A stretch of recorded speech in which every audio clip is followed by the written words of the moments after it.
Nah, gimana cara dapetin khodam itu? Ya dengan dua cara.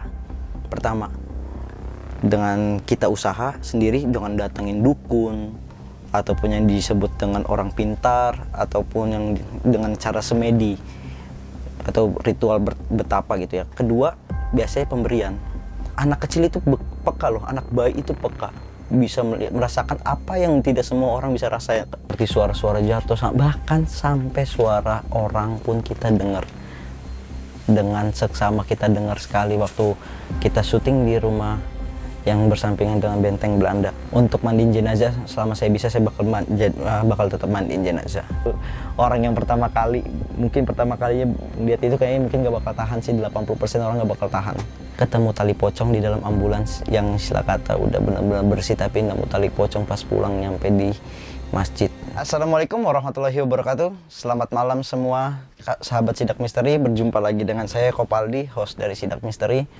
Kali ini Sidak Misteri akan menepati janji sesuai permintaan teman-teman, yaitu membuat segmen Q&A yang dimana sebelumnya saya sudah membuka Q&A pada Instagram saya dan banyak pertanyaan yang sudah masuk, dan insya Allah saya akan jawab semuanya satu persatu sesuai yang saya bisa dan sesuai yang saya mampu. Tapi sebelum saya membacakan dan menjawab Q&A dari teman-teman semua, untuk teman-teman sekali lagi, buat teman-teman yang belum subscribe channel Sidak Misteri, mohon untuk di subscribe, like, dan komennya juga jangan lupa. Karena saya berusaha pendapatan dari YouTube ini akan saya gunakan untuk keperluan ambulans dari Sidak ini, dan itu menjadi pahala juga buat kalian semua yang nonton. Mohon bantuannya, itu saja. Dan buat teman-teman, sebelum menyaksikan, satu pesan saya, merinding boleh, takut jangan.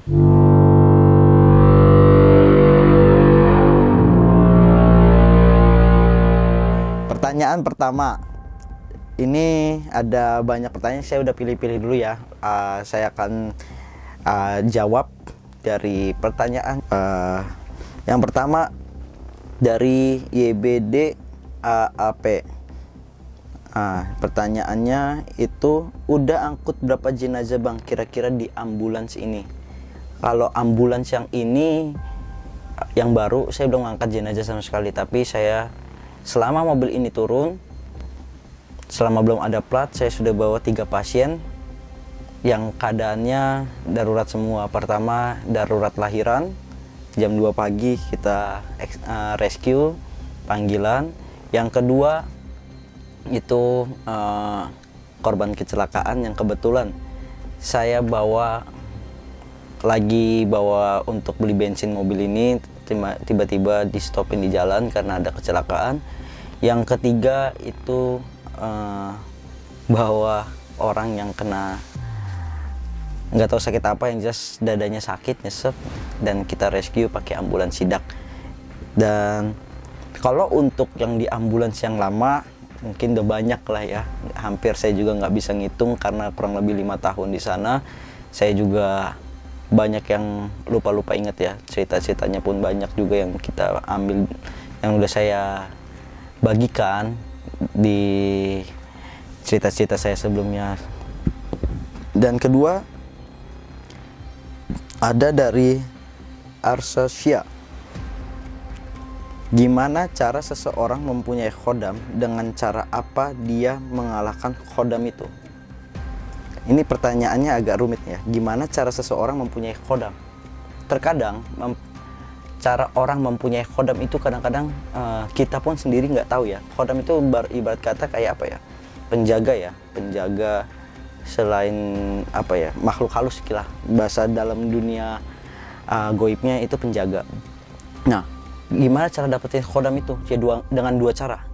Pertama, dengan kita usaha sendiri, dengan datengin dukun, ataupun yang disebut dengan orang pintar, ataupun yang dengan cara semedi atau ritual betapa gitu ya. Kedua, biasanya pemberian gitu. Nah, pemberian itu biasanya kita nggak tahu gitu loh. Kadang-kadang kita nggak tahu, tiba-tiba kita dapat pemberian itu, entah itu turunan dari orang tua kita ataupun kakek nenek kita, biasanya seperti itu. Dan bagaimana caranya mengalahkan khodam itu? Dengan cara apa dia mengalahkan khodam itu? Bingung juga nih. Yang jelas sih bagi saya, kalau khodam itu ada, selama dia tidak memberikan efek negatif kepada saya, ya bagi saya sih itu nggak masalah ya.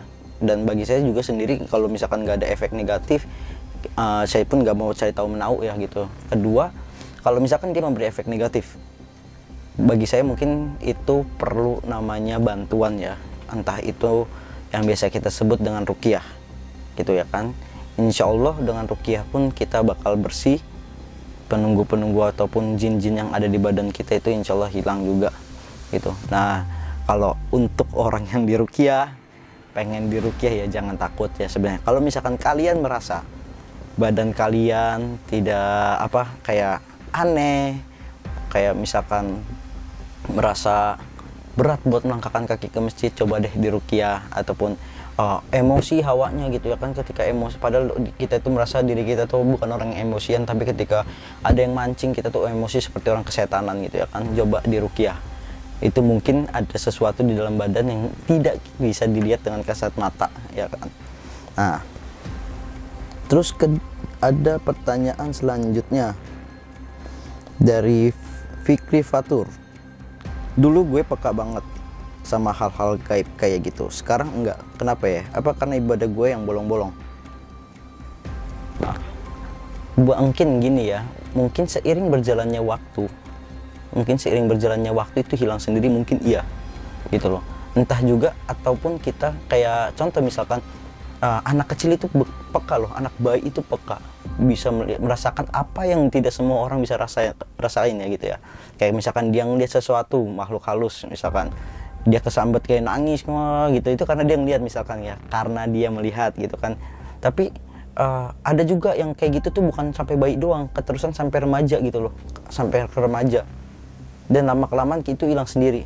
Bahkan sebaliknya, ada juga yang dari kecil sampai dewasa dia tidak pernah bisa melihat, tidak pernah merasakan hal-hal gaib, nggak pernah bisa melihat makhluk halus, tiba-tiba bisa melihat makhluk halus di usia remajanya. Sama seperti saudara saya, yaitu Devita Harnani. Dia dari kecil dia nggak bisa melihat, kayak bisa merasakan hal-hal gaib ataupun mistis, tapi ketika dia memasuki usia SMP, tiba-tiba dia punya mata batin dia. Awalnya dia bisa ngerasain kayak sesuatu yang aneh tentang makhluk gaib, sampai dia benar-benar bisa melihatnya gitu. Dan itu pun nggak dia cari sendiri, itu tuh terbuka dengan sendirinya gitu loh.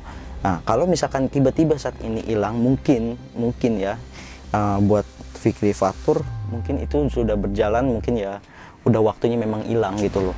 Sebenarnya bagi gue bagus juga sih, bagi gue bagus juga kalau gak bisa merasakan hal-hal kayak gitu, daripada kayak Devita ya, saudara saya itu, yang bisa melihat tapi dia tidak bisa mengkontrol, dia tidak bisa menahan. Ketika dia melihat ada sesuatu yang pengen masuk ke badannya, dia tidak bisa nahan, jadi dia saja masuk gitu.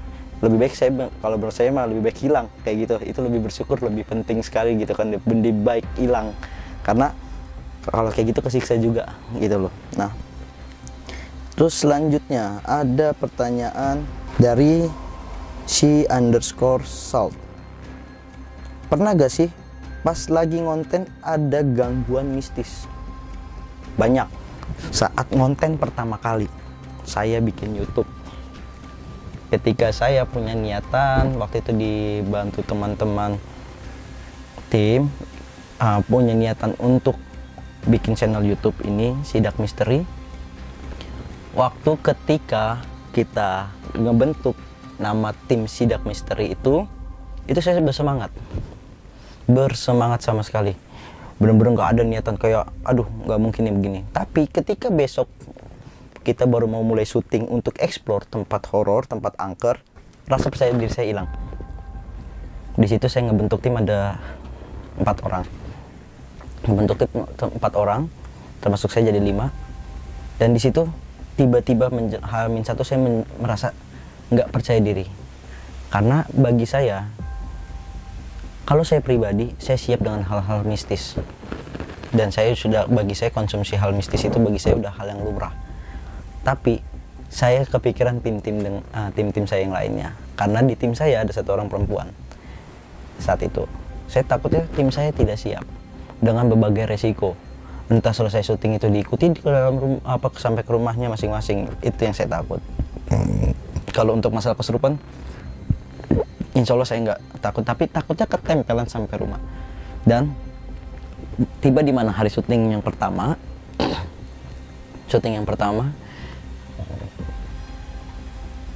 itu jujur saja bagi saya sesuatu yang sangat luar biasa, dengan gangguan-gangguan mistis yang sangat aktif. Dan saat itu tim saya yang tadinya belum pernah sama sekali mendengar gangguan-gangguan mistis seperti suara-suara jatuh, bahkan sampai suara orang pun kita dengar. Dengan seksama kita dengar sekali waktu kita syuting di rumah yang bersampingan dengan benteng Belanda. Itu jelas-jelas kita mendengar semua dengan keras. Tapi saya selalu bilang sama teman-teman saya, kalau misalkan terjadi apa-apa, apapun resikonya, apapun yang terjadi, kita nggak boleh kabur, harus tetap stay. Benar-benar nggak boleh panik. Dan saat itulah tim saya kaget mendengar suara orang batuk, mendengar suara orang melangkah, bahkan sampai barang yang dibanting di samping kita sendiri. Dengan berbagai aktivitas mistis yang kayak gitu, membuat tim saya yang lain itu merasa, namanya baru pertama kali dia ikut seperti itu, merasa kaget. Tuh, itu yang pertama. Yang kedua, gangguan mistis yang bagi saya paling parah, yaitu waktu saya syuting di Taman Hutan Kota di daerah Jakarta, yang saya membawa bintang tamu, yaitu saudara saya Devita yang bisa melihat. Itu kesurupan. Jadi ceritanya kita itu udah nyampe di tempat syuting itu udah dari jam, pokoknya lah, kita sebelum syuting itu kita udah di lokasi selama 2 jam. Kenapa bisa lama banget 2 jam? Karena kita mediasinya, kita ngobrol, minta izin sama yang ada di situ, termasuk penjaganya. Bahkan Devi pun juga kita suruh untuk meminta izin dengan caranya dia sendiri, ya, karena dia yang bisa melihat gitu kan. Dan saya pun mediasi dengan cara saya sendiri gitu. Namun di situ sudah 5 kali Devi mengucap kalau kita untuk cancel syuting di tempat itu, karena bagi Devi yang bisa melihat di situ, penunggunya pada marah semua, makhluk halusnya nggak terima dengan kedatangan kita gitu. Nah, saya pribadi waktu saat itu merasa, karena kita udah datang jauh-jauh dengan persiapan yang udah sedemikian lengkapnya, bukan nggak berani ya, merasa sia-sia kalau balik lagi. Jadi saya untuk tetap putuskan untuk lanjutin syuting di Taman Hutan Kota itu. Nah, benar saja terjadi. Proses syuting tidak nyampe 5 menit, benar-benar nggak nyampe 5 menit. Devita mengalami kesurupan. Dan saat itu kita putuskan untuk cancel. Enggak kita lanjutin syutingnya, tapi dilanjutin dengan syuting ke hari berikutnya tanpa membawa Devita, saudara saya itu, demi menjaga kelancaran syuting. Yang jelas supaya kita tahu kalau misalkan itu di situ penunggunya jahat semua gitu. Kenapa kita bisa kayak begitu? Karena bagi saya, yaitu baik lagi dengan kelebihan yang dia punya, tapi dia tidak bisa mengontrolnya, Devita. Dia tidak bisa menjaganya, seperti menahannya ketika mau kesurupan atau mau kemasukan gitu loh. Nah, terus ini ada pertanyaan lagi dari Arif Munandar. Ada rencana gak ngikut jejak dulu gak bang? Seperti mandiin mayat lagi sama gurunya. Alhamdulillah sampai sekarang sih itu nggak saya lepas ya. Karena ini pandemi saja. Karena pandemi kan semua ada protokolnya.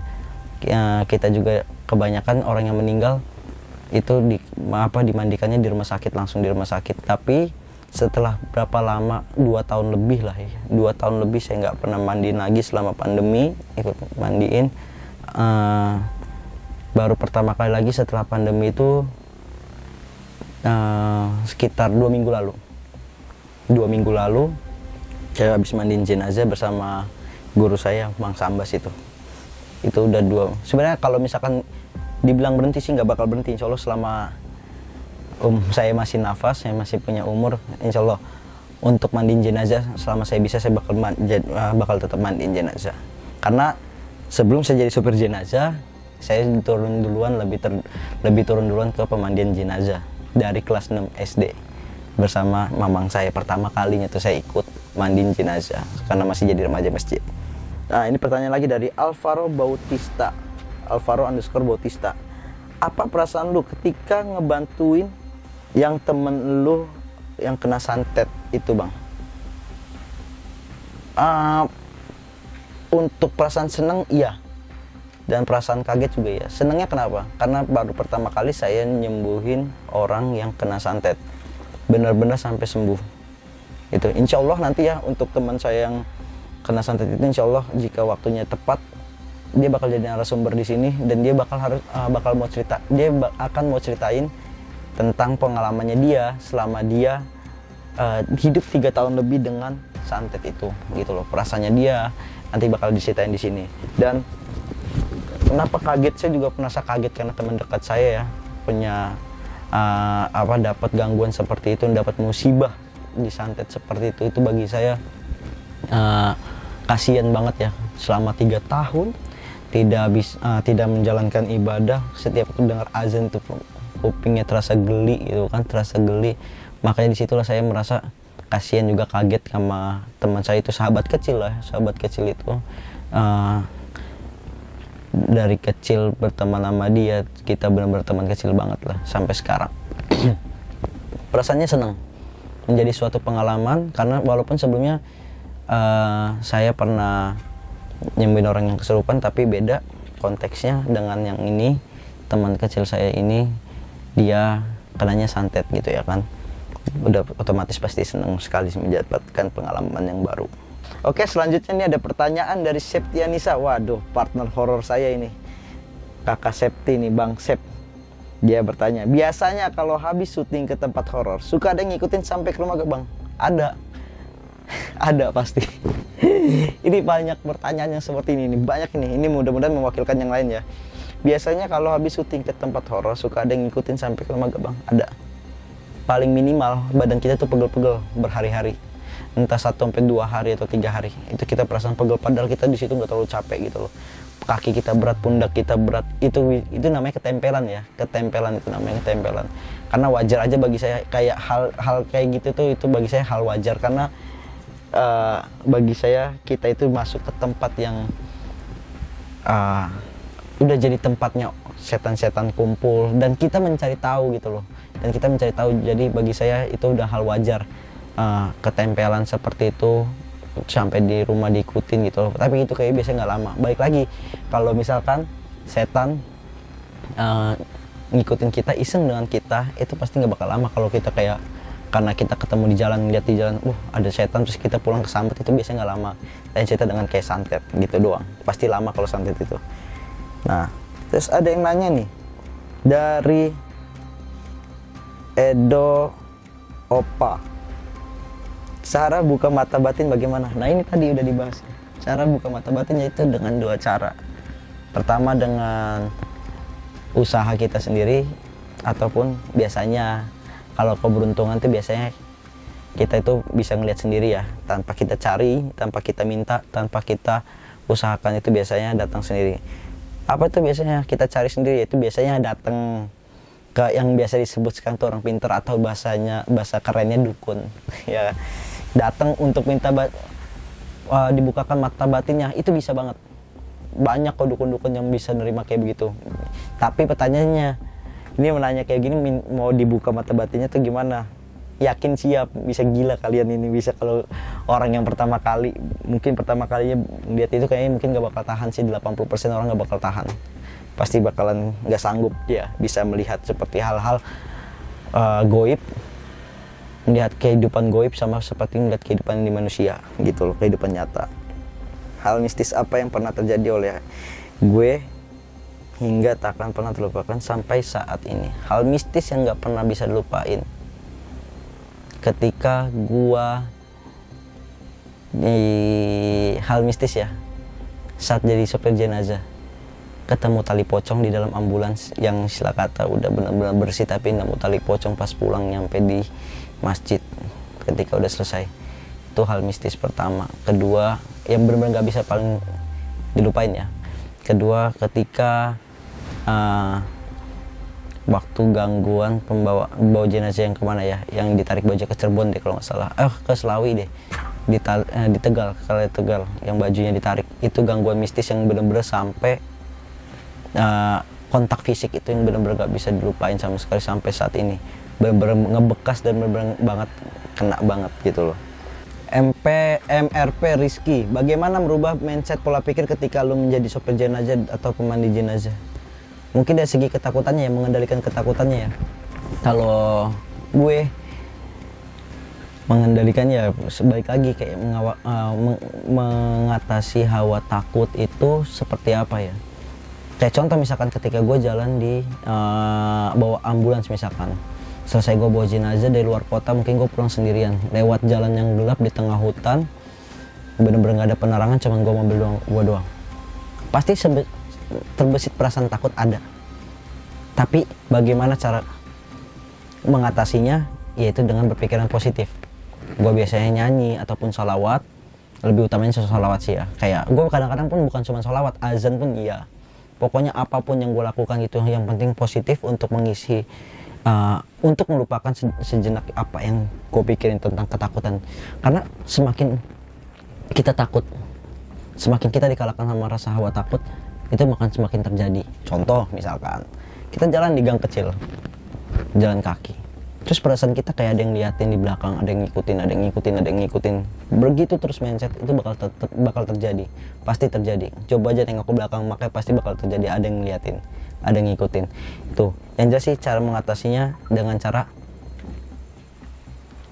menghibur diri lah, mengingat yang lain, jangan sampai ingat tentang hal-hal mistisnya gitu loh. Karena ketika makin besar hawa takutnya, di situ makin bakal terjadi gitu.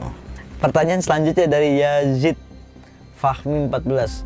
Bang, pernah gak saat bawa ambulans mayatnya bangun? Ini bangun sih enggak, tapi ada dua kejadian. Yang pertama almarhum kakek gue, ya, almarhum kakek gue yang buat heboh gitu ya, yang buat heboh. Kakek gue itu meninggal ba'da maghrib ya, ketika jenazah di rumah sekitar kurang lebih jam 1 malam itu tiba-tiba dibuat heboh sama tante saya yang teriak manggil kita tuh, manggil semua tuh heboh banget gitu karena tenggorokannya gerak. Ini masih hidup gitu, itu teriak benar gitu kan, karena tenggorokannya gerak. Sebenarnya bukan gerak, kalau kita gerak nelen kan mungkin geraknya ke atas ya, ini tapi ke depan gini gitu. Udah heboh pada kumpul semua gitu ya kan, sampai ya namanya orang kehilangan ya. Tante saya itu merasa kehilangan ayahnya, mungkin capek, panggil dokter nih, cek dokter gitu ya kan, memang tetangga kita ada dokter kan, panggil dokter nih, panggil dokter gitu kan, dokter depan rumah gitu ya. Saya menjawab dengan ilmu yang saya tahu aja lah gitu kan. Bagi saya bilang ini bukannya hidup lagi, itu ototnya, memang ototnya gerak, udah pasti itu otot-ototnya gitu loh, otot kayak apa ya, otot-otot terakhir gitu loh. Biasanya itu kalau kalian pernah lihat daging sapi di pasar ataupun kalian yang pernah lihat pemotongan sapi, itu biasanya lihat itu di daging tuh suka kedut-kedutan, itu kita bilang kedutan, seperti itulah gitu ya kan. Itu pertama, itu heboh tapi karena kondisinya geraknya kencang sekali gitu loh, itu pertama. Kedua, waktu jenazah yang saya ceritain tentang pengalaman saya waktu mandiin jenazah yang darahnya nyembur keluar, itu murni kayak orang hidup sedang napas, ngeluarin air dari dalam mulut sampai berubah menjadi darah murni. Itu yang ada di pengalaman saya, bukan mayat bangun ya, tapi seperti hampir bangun. Tapi saya punya satu cerita nih, nanya tentang mayat bangun ya kan. Waktu ketika nenek saya itu pernah cerita, saat itu dia bilang kalau dulu waktu nenek saya masih muda, dia pernah di kampungnya terjadi tentang mayat yang hidup lagi, jenazah hidup lagi. Nah, ketika ditanya setelah mungkin beberapa saat itu, pokoknya kisahnya kenapa dia bisa bangun lagi, bagi saya sih itu kayaknya suatu kematian gak sempurna ya, mungkin ya, entah itu karena hal gaib, santet ataupun apa gitu loh. Ketika dia sebelum dia bangun lah, beberapa saat sebelum dia bangun lagi dari kematiannya dia itu, mati suri lah ya kita bilangnya, dia itu melihat pokoknya sekeliling dia gelap, dia bahkan tidak bisa melihat apapun, gelap gulita. Dan dia berjalan terus, kata nenek saya, ketika dia jalan terus dia lihat di depan itu rame, ada orang. Dan dari sekian banyak orang itu dia lihat ada orang lagi masak ikan goreng di minyak panas, tapi dia ngebaliknya pakai tangan. Dan di situ dia si yang mati suri ini tuh ngucap asyhadu alla ilaha illallah wa asyhadu anna muhammadar rasulullah, terus istighfar, astagfirullahaladzim, karena itu sesuatu hal yang tidak biasa bagi dia gitu kan. Dengar ucapan seperti itu, dengan ucapan seperti itu tiba-tiba dia bangun lagi. Itu cerita legendanya nenek saya, dari dulu dia selalu ceritain itu di kampungnya dia sendiri di daerah Cirebon gitu kan. Nah, ini ada pertanyaan terakhir nih, sebentar ya. Pernah gak pas ini pernah nih. Ada nih ya, ini mewakili semuanya ya, pertanyaan yang pernah gak pas lagi ngonten tuh gangguan mistis itu, semua tadi udah saya sebutin, udah pasti ada. Jadi buat teman-teman ataupun ada orang, sebagian orang tuh kadang-kadang di YouTube saya itu di komentar itu kadang-kadang bilang saya selama jadi bapak saya ataupun om saya jadi super jenazah, dia tidak pernah mengalami gangguan mistis. Ya alhamdulillah kalau dia tidak pernah mendapati gangguan mistis. Tapi satu hal yang perlu kalian ingat semuanya, kita udah jelas hidup kita itu berdampingan dengan yang namanya gaib ya. Dunia nyata dan dunia gaib itu selalu berdampingan. Kalau misalkan nggak kena gangguan mistis, alhamdulillah jangan sampai kena. Tapi kalau misalkan memang kena, jangan pernah takut ya, jangan pernah takut. Tapi yang jelas mistis itu selalu ada berdampingan dengan kita. Oke, buat teman-teman mungkin segitu aja dulu yang dapat kami bahas, yang bisa saya jawab ya.